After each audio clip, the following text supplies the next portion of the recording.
So in this lesson, we're going to talk about how to access blobs securely. If I'm looking at this .NET application that we wrote in the last section, you can see here that in the connection string, there's a default endpoints protocol, and I've used the HTTPS protocol. And as you know, the S stands for Secure Sockets Layer. It is a secure data encryption over the network protocol. So you could, of course, choose to use the non-S protocol, and that's supported. So if you want to access blobs securely, first thing you can do is to always access them over SSL. Now, the other problem, perhaps, is that you've got this thing of account key, and the account key gives the people access to your storage account. So any blob, any container, any table, any queue in that storage account. Let's flip over to the Azure portal again. And so if we go into the storage account, I can see here I have an access key option, and I have 2 access keys. That's the limit. You can't create any more. And the reason you have 2 is because then you can switch to 1 before you regenerate the other, and that allows you to have uninterrupted access to your storage account.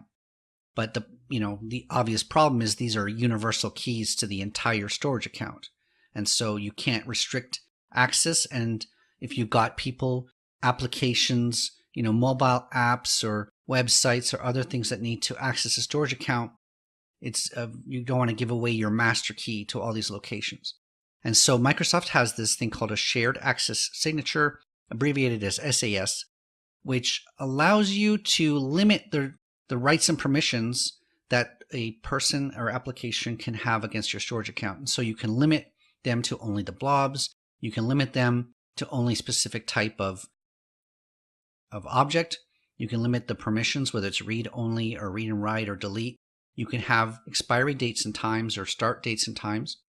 Limit it by source IP address.